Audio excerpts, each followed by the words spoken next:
नमस्कार, जय हिंद, जय भारत।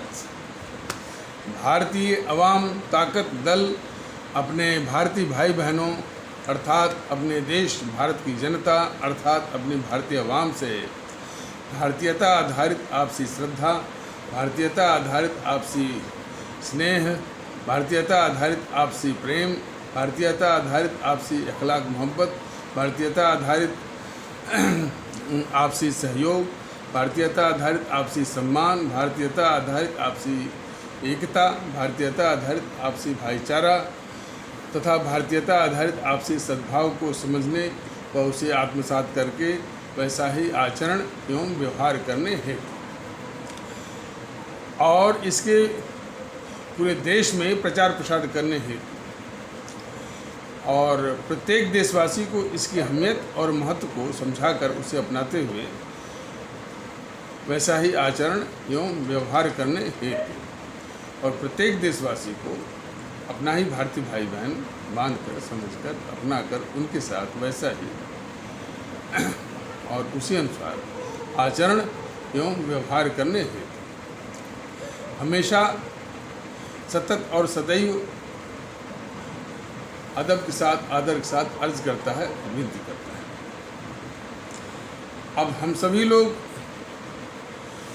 एक छोटे से प्रकरण पर गौर करके फिर मुख्य विषय पर आ जाएंगे। अभी 2-3 रोज पहले ये जम्मू कश्मीर में जो हुर्रियत कॉन्फ्रेंस के नेता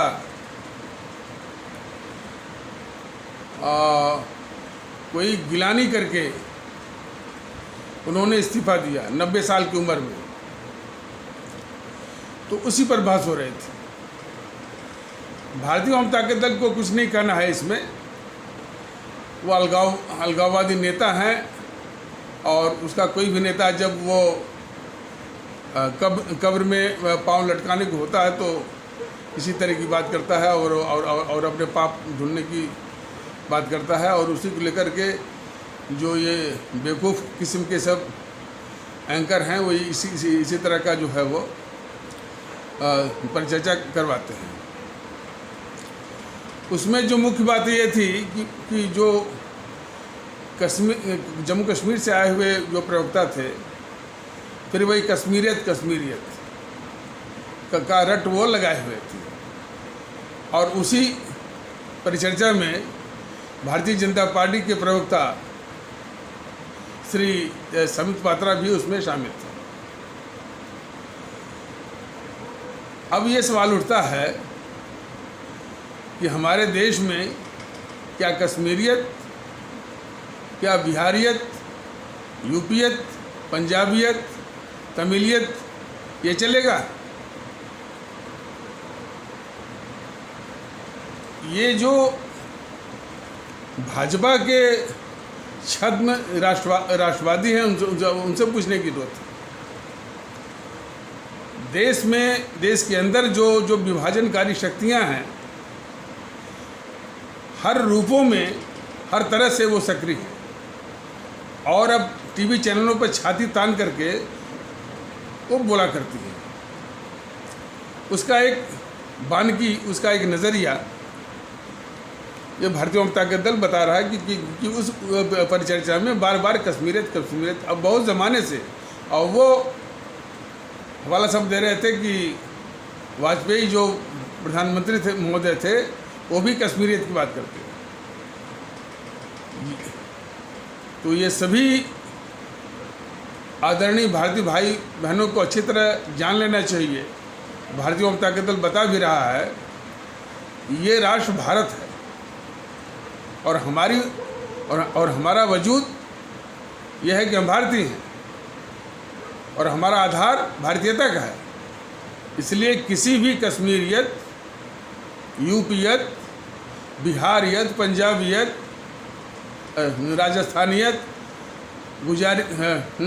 गुजरातियत इत्यादि का कोई स्थान नहीं है। यह सभी लोग अच्छी तरह से जान लें और हमारे आदरणीय भारतीय भाई बहन भी विशेष रूप से इसको जाने समझें और इन चीज़ों को गौर करें। और इस पर भी गौर करें कि ये राष्ट्रवाद के सबसे ऊंचा झंडा लेकर दौड़ने वाले भाजपा के बीजेपी के प्रवक्ता भी उसी में शामिल होते हैं, जहाँ पर छाती तान करके बोला जाता है कश्मीरियत कश्मीर। तो इसी तरह से भारतीय जनता दल बता रहा है कि इन भाजपा वालों का राष्ट्रवाद कितना माने कपटपूर्ण और छलपूर्ण है, छलावा है। इसी पर जो है गौर करने की जरूरत है और ये देश को बहुत दुख देने वाला है। देखिए, चीन के मामले पर जो माने नीति चल रही है वो सेना को उसको सौंप दिया गया है, सेना की तैयारी है, सेना आराम से जो है वो चीन को बड़े अच्छे से निपटा देगी। लेकिन बाकी जो मोदी जी और मोदी जी की सरकार को करना है वह बहुत जो कि देश के अंदर करना है, और ख़ास करके जिसमें कि देश विरोधी, देश के गद्दार ताकतें जो है दिन रात देश के खिलाफ गतिविधियों में तमाम वो माने सक्रिय हैं, उनको काबू करने के बजाय, उनका विनाश करने के बजाय, उनको मिटाने के बजाय, उनको नष्ट में नाबूद करने के बजाय जो ये पालने का धंधा इन ताकतों की, इन खतरनाक ताकतों को पालने का जो धंधा ये पाले हुए हैं आदरणीय मोदी जी और उनकी सरकार, ये बहुत ही राष्ट्रघाती है और बहुत बड़ा देशद्रोह है। अभी कुछ दिन पहले एक खबर आई थी किसी न्यूज़पेपर के जरिए कि जब ये यूपीए की सरकार थी तो अंडमान निकोबार में किसी प्रकरण में 2.5 से 3 लाख करोड़ का ये घोटाला इन समूह ने किया है। वो जो डकैत सोनिया जो है वो मनमोहन के जरिए, ये पूरा देश जानता है कि गांधी नेहरू परिवार चांडाल चौकड़ी जो है इस देश की सबसे बड़ी डकैत है, बहुत डाका डाला है। और ये बात सिर्फ भारतीय जनता दल ही नहीं कर रहा है, मोदी जी भी कहते हैं, लेकिन वो चुनाव के वक्त कहते हैं और उसके बाद वो भूल भी जाते, भूलते नहीं, उसके बाद उनका मुंह सिल जाता है और सारे केसेस जो है वो निकल जाते, खा जाते हैं। ये चीज़ देखने की आवश्यकता है।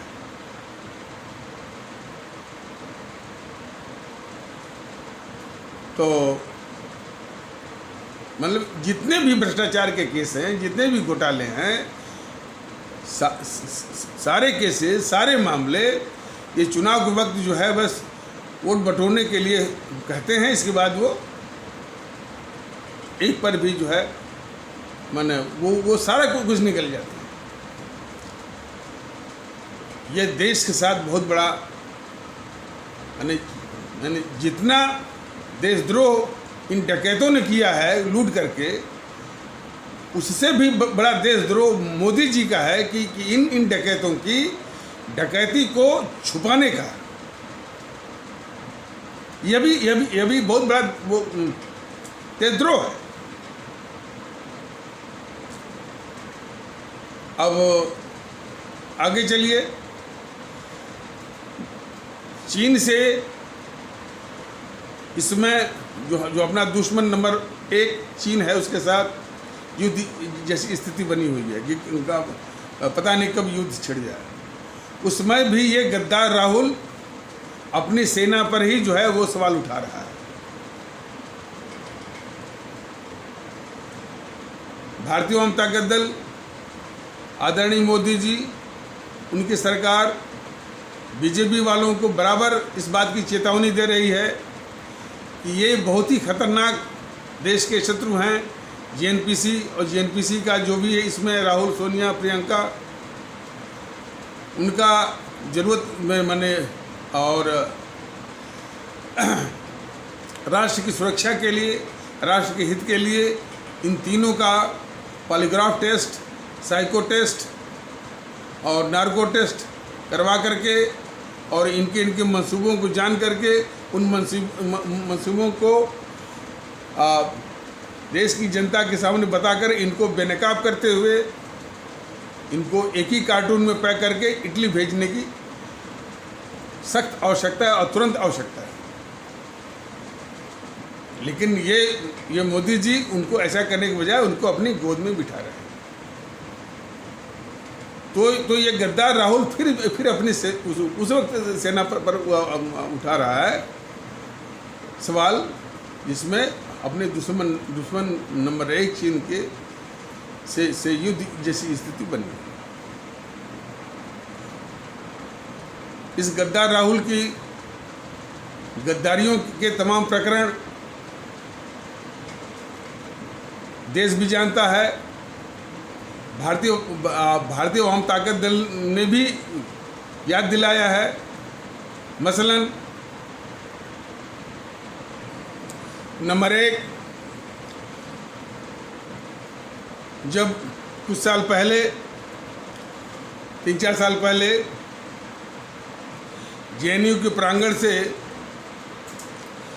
ये गद्दार कन्हैया कुमार और उसका गिरोह एक बहुत ही खतरनाक देश विरोधी नारा जेएनयू के प्रांगण से लगवाया कि भारत तेरे टुकड़े होंगे इंशाअल्लाह इंशाअल्लाह, भारत की बर्बादी तक जंग जारी रहेगी।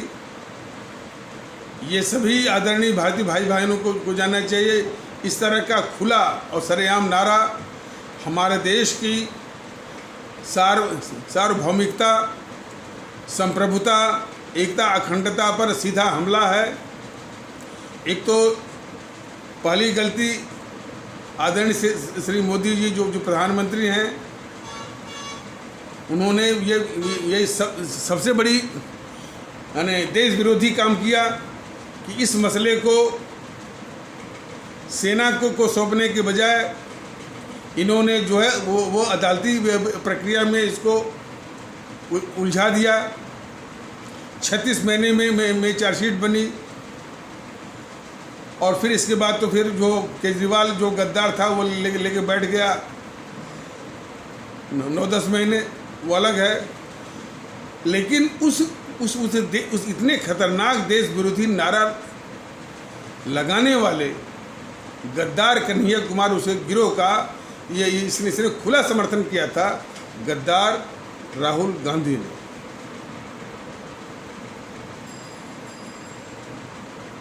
तो इसकी गद्दारी जरा देख लीजिए। तो जितना गद्दार वो कन्हैया कुमार है, उतना ही गद्दार जो है ये राहुल गांधी है,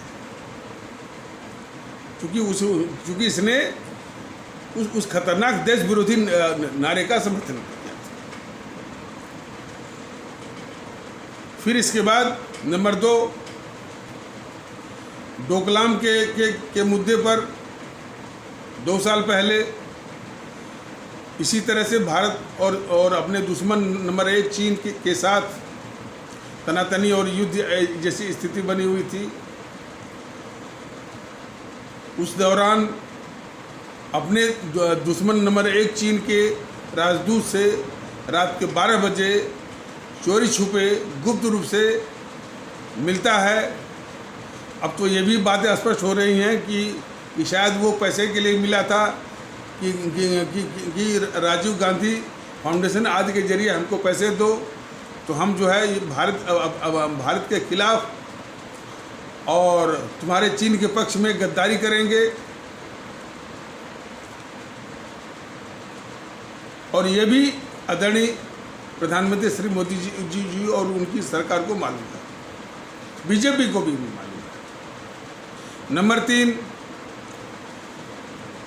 यही गद्दार राहुल गांधी जहां एक और अपने नेता से अपने देश के थल सेना अध्यक्ष को सड़क का गुंडा कहलवाता है, वहीं दूसरी ओर अपने दूत नवजोत सिद्धू को अपने दुश्मन पाकिस्तान के थल सेना अध्यक्ष बाजवा को गले लगाने के लिए भेजता है। जिस बाजवा के आतंकवादी, जिस बाजवा की सेना हमारे मासूम भारतीय भाई बहनों की हत्या करते हैं।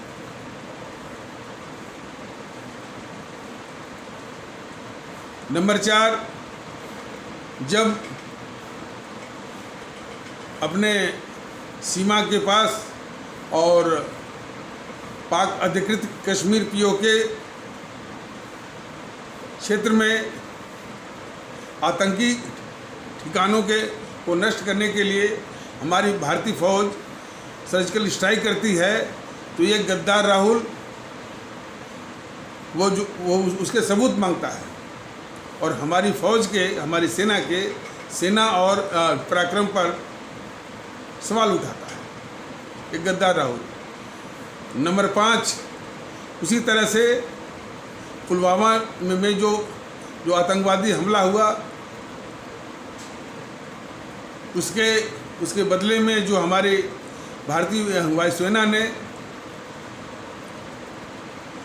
पाकिस्तान के अंदर घुस करके आतंकी ठिकानों को नष्ट करने के लिए बालाकोट में जब एयर स्ट्राइक किया, तब फिर ये गद्दार राहुल उस एयर स्ट्राइक के सबूत मांगा और हमारी सेना के शौर्य और पराक्रम पर इसने फिर सवाल उठाया।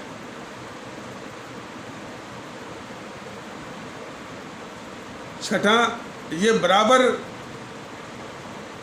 ये पाकिस्तान की और पाकिस्तान के आतंकवादियों की ही भाषा बोलता है और इसीलिए वहाँ का पाकिस्तान का जो मीडिया है, पाकिस्तान का जो राजनीतिक माहौल है, इसी गद्दार राहुल के ही वक्तव्य की मिसाल दे करके वो भारत के मतलब कि इसी के वक्तव्य का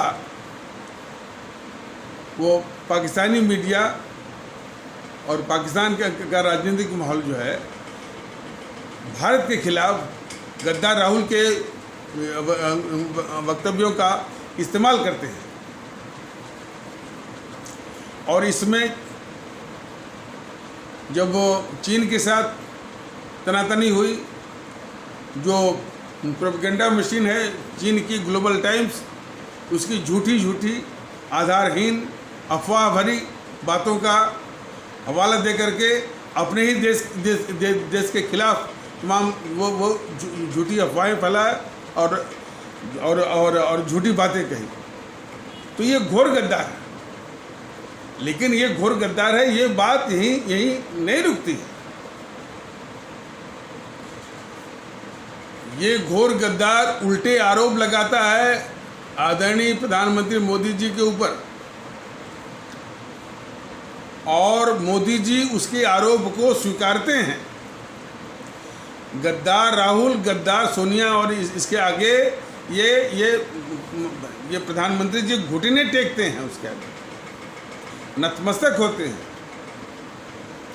तो देश समझ जाए कि क्या ऐसे प्रधानमंत्री की जरूरत है इस देश को, जो राष्ट्रवाद का नारा लगाता है, 56 इंच का सीना दिखाता है। भारतीय जनता दल तो पूछ रहा है आदरणीय मोदी जी से कि इतनी गद्दारियां कर रहा है ये राहुल गांधी, और करते जब भी मौका मिलता है तो छोड़ता नहीं है। तो क्या आदरणीय मोदी जी को देश के मामले में, भारत के मामले में वही गलती करनी है जो पृथ्वीराज चौहान ने मोहम्मद गोरी के 16 आक्रमणों को जो माफ किया था? पृथ्वीराज चौहान ने 16 बार जीत करके जो माफ़ कर दिया था मोहम्मद गोरी को, क्या वही गलती करनी है आदरणीय प्रधानमंत्री मोदी जी को? इसकी गद्दार राहुल की गद्दारियों को लेकर के तो ये बहुत बड़ा प्रश्न है देश के सामने। हमारी सेना को आज़ादी दे दी गई है, छूट दे दी गई है, वो अपनी काबिलियत के अनुसार हर स्थिति का, चाहे वो पाकिस्तान के साथ हो, चाहे चीन के साथ हो, या दोनों एक साथ हो, वो उसको निपटा देगी। लेकिन आदरणीय मोदी जी को जो देश के अंदर करना है, जो उससे अधिक ज़रूरी है, ये सारे देश के दुश्मनों का निपटारा करने के बजाय सेना तो उधर निपटा रही है, लेकिन ये जो है ये सारे दुश्मनों को पाल रहे हैं सर। यह देश को देखने की आवश्यकता है।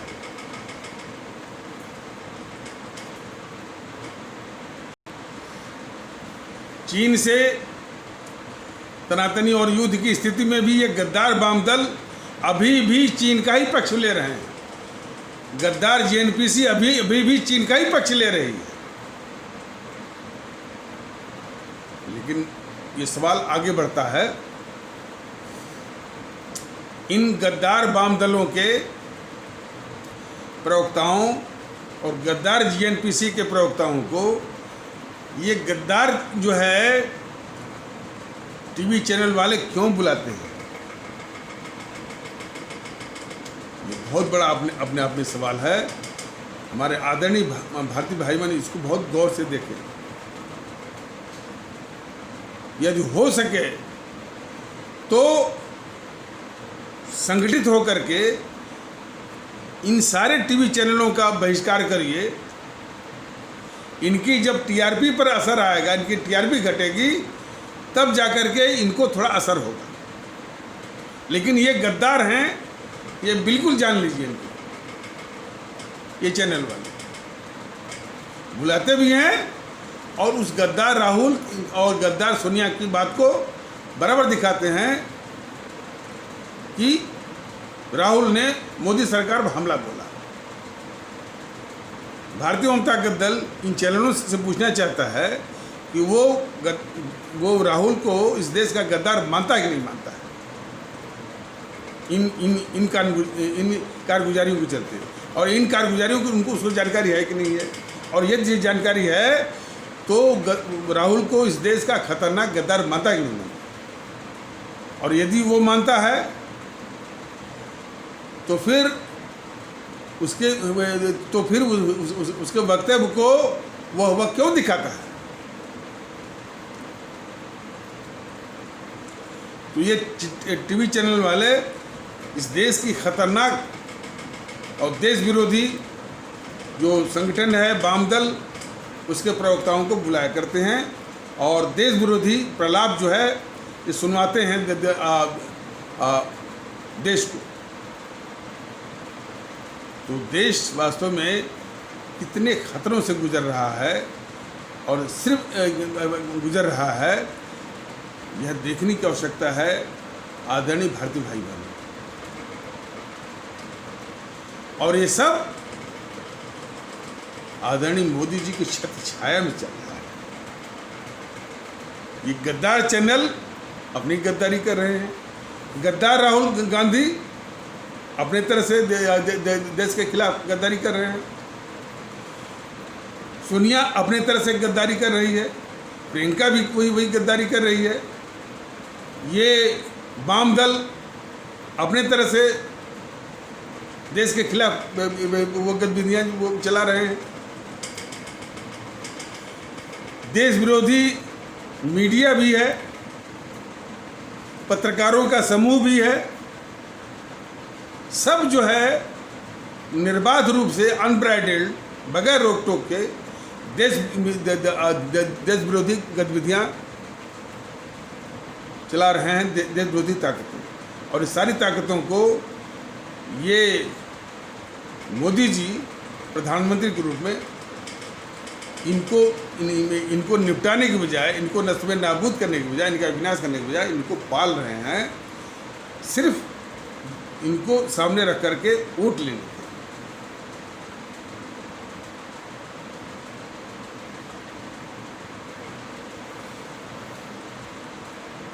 तो जेएनपीसी के पापों को सिर्फ मोदी जी ही नहीं ढकते हैं, उनके प्रवक्ता भी उल्टे उस गद्दार जीएनपीसी के प्रवक्ताओं से आरोप झेलते हैं। ये बराबर आप देखते होंगे जब ये हल्ला करते हैं जीएनपीसी के कि जब हम आज़ादी की लड़ाई लड़ रहे थे तो आप कहाँ थे। हम मतलब जब कांग्रेस आज़ादी की लड़ाई लड़ रही थी तो बीजेपी कहाँ थी। ये बीजेपी के प्रवक्ता, चाहे वो समित पात्रा हो, चाहे सुधांशु त्रिवेदी हो, चाहे कोई भी हो, उनकी घिघी बंद हो जाती है ये कहने में कि अरे महोदय, आपने आज़ादी की लड़ाई नहीं लड़ी, आप उस अंग्रेजी सरकार के दलाल थे, मुखबिर थे। आज़ादी की लड़ाई हमारे राष्ट्रभक्त श्रोमणी नेताजी सुभाष चंद्र बोस, शहीद आजम भगत सिंह, अमर शहीद चंद्रशेखर आज़ाद, अमर शहीद अशफाक उल्लाह, अमर शहीद खुदीराम बोस, अमर शहीद श्रीमती रानी लक्ष्मीबाई, अमर शहीद सुब्रमण्यम भारती, अमर शहीद श्रीमती रानी चंद्रिमा, अमर शहीद श्रीमती रानी गडलू। इनकी कुर्बानी शहादत, जिन्होंने प्राण सहित सर्वस्व भारत माता की बलिवेदी पर न्यौछावर कर दिया, उनकी बदौलत आज़ादी मिली। ऐसा कहने में इनकी घिघी बंद हो जाती है बीजेपी के प्रवक्ताओं की। तो यह भी बहुत बड़ी साजिश है। इतनी खतरनाक जीएनपीसी के सारे देश विरोधी और देश के खिलाफ गद्दारी के कारनामों को ढकने की जो साजिश है बीजेपी वाली, तो बीजेपी भी कम इस देश की शत्रु नहीं है, और देशद्रोही पार्टी है ये।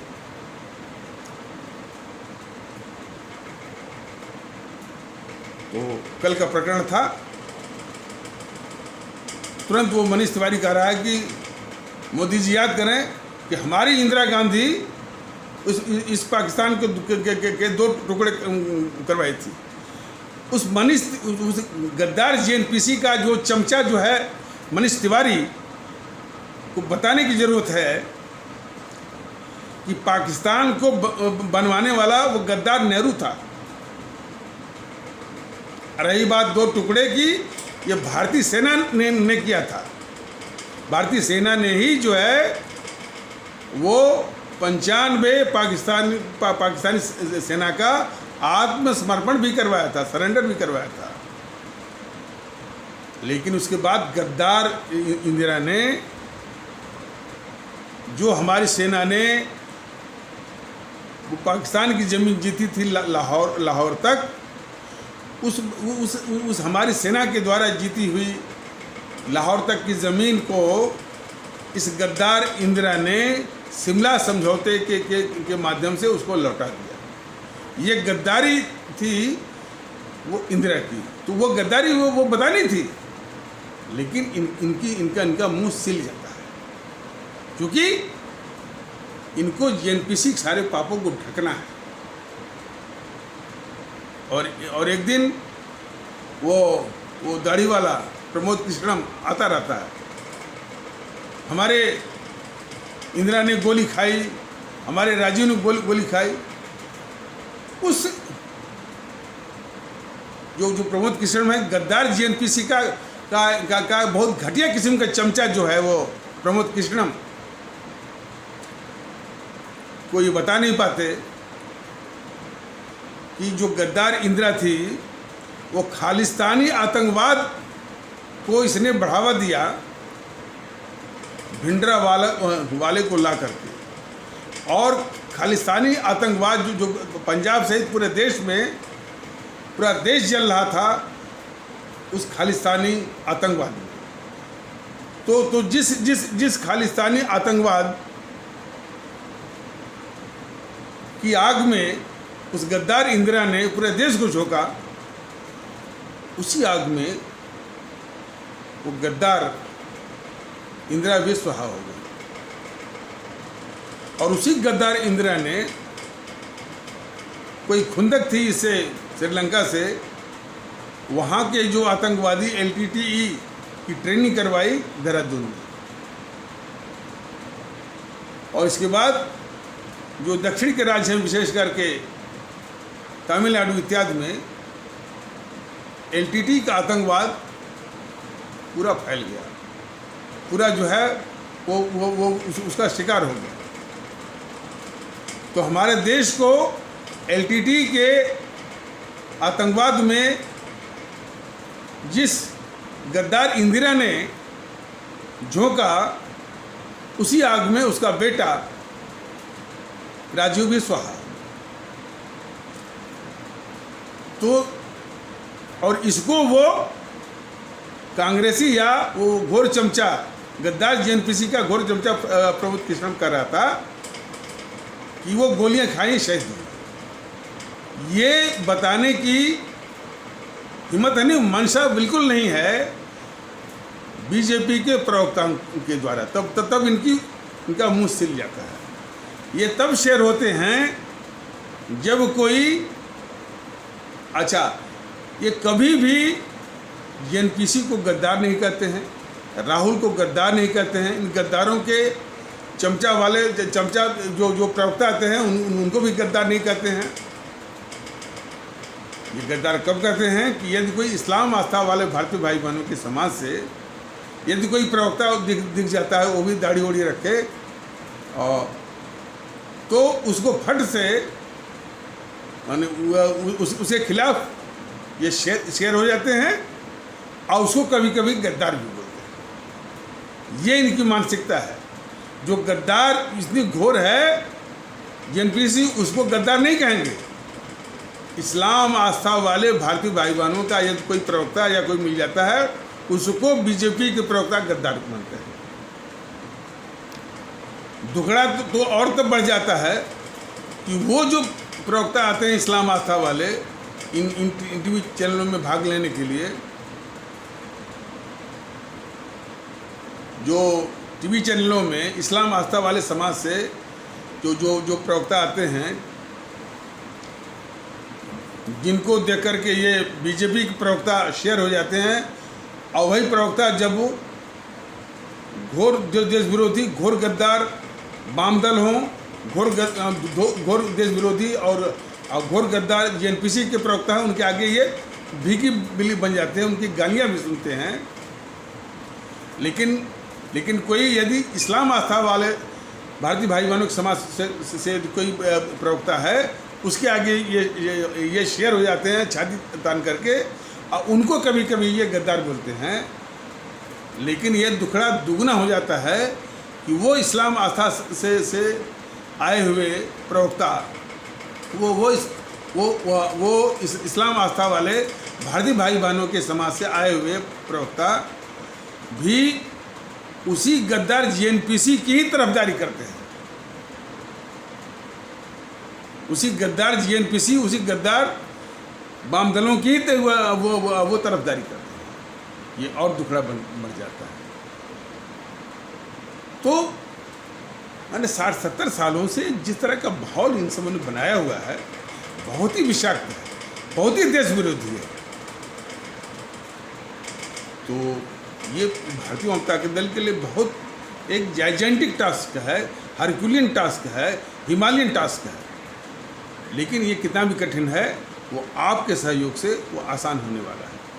तो आप सभी लोग मिल करके भारतीयता की अलग जगाइए, भारतीयता का माहौल बनाइए, भारतीय एकता का वो वातावरण बनाइए, वो जज्बा। और हम सभी लोग भारतीय हैं, हम और हमारे सारे देशवासी हमारे अपने ही भारतीय भाई बहन हैं, और इसी का आधार पर एकता है, भाईचारा है, और आपसी सद्भाव है, आपसी सम्मान है, आपसी सहयोग है, और देशभक्ति, राष्ट्रभक्ति, मुल्क परस्ती, अवाम परस्ती, सब कुछ भारतीयता के अंदर। ये करने की धीरे धीरे आप लोग समझते हो कि कितनी सख्त जरूरत है, ये महसूस करते हैं। इन समूह ने सब समाज विरोधी, देश विरोधी पूरा वातावरण बनाया हुआ, वो भी झूठ अफवाह के बल।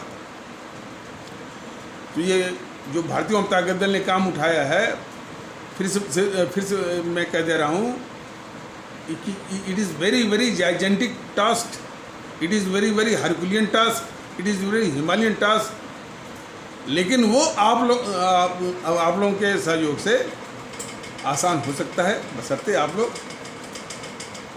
जो है और इस YouTube का अधिक से अधिक जो है वो प्रचार करवाइए, लोगों में संदेश जाए, अधिक से अधिक भारतीय भाई बहनों तक ये संदेश पहुँचे, तब इसकी सार्थकता है, तब इसकी उपयोगिता है। और लिंक के संबंध में वही जो भारतीय BHAARATEEY भारतीय BHAARATEEY भारतीय अवाम AWAAM अवाम ताकत TAAQAT ताकत और DL, ये YouTube पर जो है सर्च मारेंगे सब आ जाएगा। तो इन्हीं आवश्यक शब्दों के साथ यह आवश्यक परिचर्चा को यहीं पर विराम दिया जाता है। तब तक के लिए नमस्कार, जय हिंद, जय भारत।